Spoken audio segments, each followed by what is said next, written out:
Everyone, आज हम आप लोग को एक टॉपिक पढ़ाने जा रहे हैं। इनकम टैक्स एक्ट का स्कोप ऑफ टोटल इनकम है।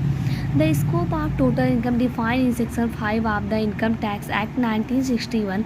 It determine which type of the income are taxable in India depending on the residential status of the tax payer. जो सेक्शन 5 है इनकम टैक्स एक्ट का, ये बताता है कि total income का स्कोप क्या है और ये डिटरमाइन करता है किस टाइप्स के इनकम पे टैक्स पे किया जाएगा और जो टैक्स कितना पे करना है ये इंडिविजुअल के रेसिडेंटियल स्टेटस पे डिपेंड करता है। Total income from all sources computed as per the income tax act after applying the exemption deduction and set off. अब देखते हैं कौन कौन सी इनकम जो इंडियन इनकम मानी जाएगी और कौन कौन सी फॉरेन इनकम मानी जाएगी। Income acquire arisen deem to be acquire arisen, income receive deem to be received.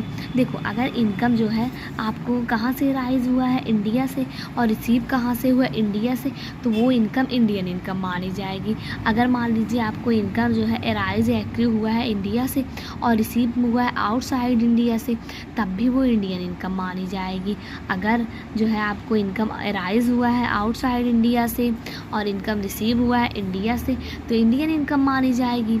और अगर फिर मान लीजिए आपको इनकम जो है आउटसाइड इंडिया से राइज हुई है और रिसीव आपको आउटसाइड इंडिया से हुई है, तो इसको फॉरेन इनकम माना जाएगा। अब देखते हैं कि अगर मान लीजिए इंडियन इनकम है तो इस पर कौन कौन से परसेंट टैक्स पे करेंगे, ROR, NOR या NAR। देखिए, अगर इनकम जो है इंडियन इनकम रहेगी तो इस पर जो ROR यानी ऑर्डिनरी रेसिडेंट है वो टैक्स पे करेंगे और जो नॉन ऑर्डिनरी रेसिडेंट है वो भी टैक्स पे करेंगे और जो नॉन रेसिडेंट है वो भी टैक्स पे करेंगे। और जो फॉरेन इनकम है इस पर केवल ROR टैक्स पे करेंगे, NOR टैक्स नहीं पे करेंगे और ना ही NR टैक्स पे करेंगे।